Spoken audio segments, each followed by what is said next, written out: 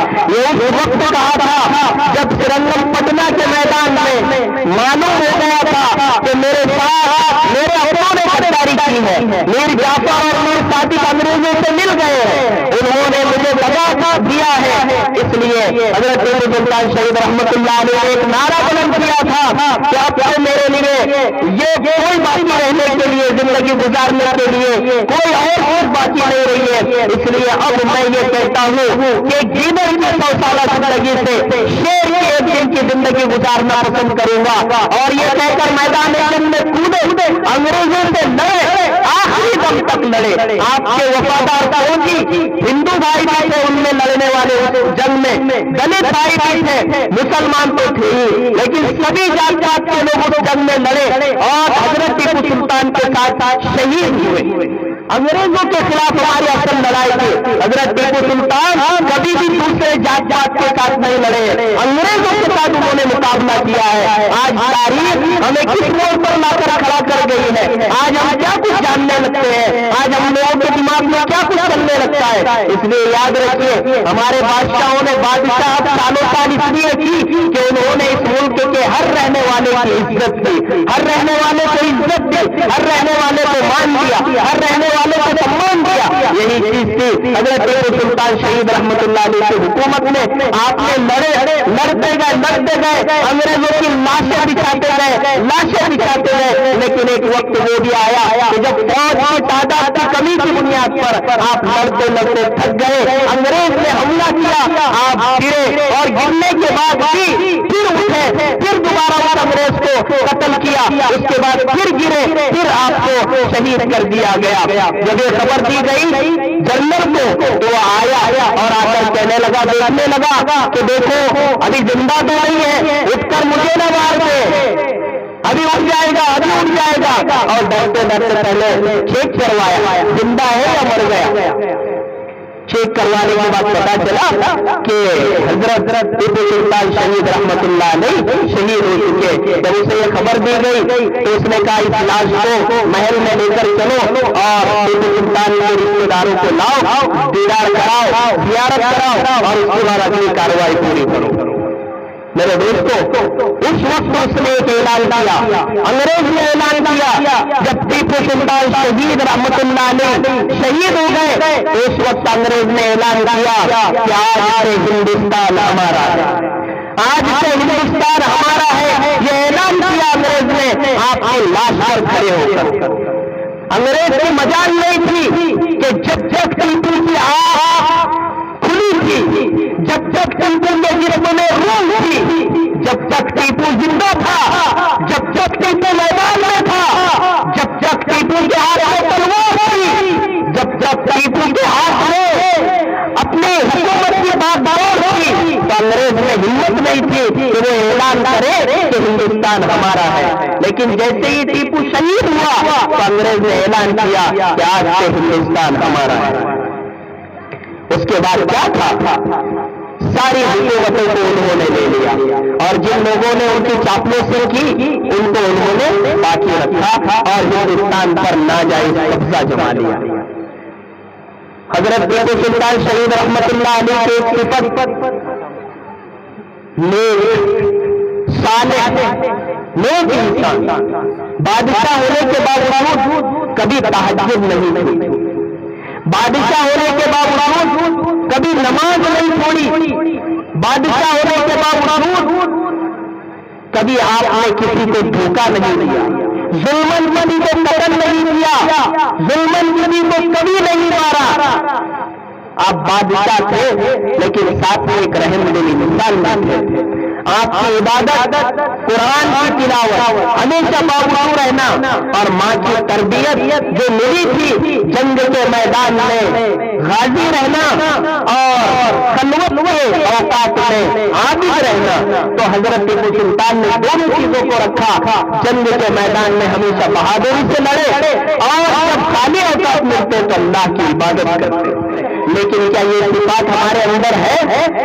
کیا ہم لوگ حضرت ٹیپو سلطان شہید رحمت اللہ علیہ کی ان صفاتوں کو اپنے اندر لینا چاہتے ہیں؟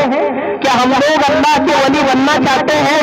کیا ہم اللہ والے بننا چاہتے ہیں؟ کیا ہم تمام انسانوں کو انسانیت کے ناطے عزت و احترام سے دیکھنا چاہتے ہیں؟ یاد رکھیے، صرف نعرے لگانے سے کچھ نہیں ہوتا، صرف نعرے لگانے سے کچھ نہیں ہوتا، آپ کو اس انسان کے نقش قدم پر چلنا پڑے گا، آپ کو اس انسان کی زندگی کی ایک ایک صفت اپنے اندر لانی پڑے گی، تب جا کر آپ صحیح معنی میں حضرت ٹیپو سلطان شہید رحمت اللہ علیہ کے وارث کہلاؤ گے۔ دعوانا ان الحمدللہ رب العالمین۔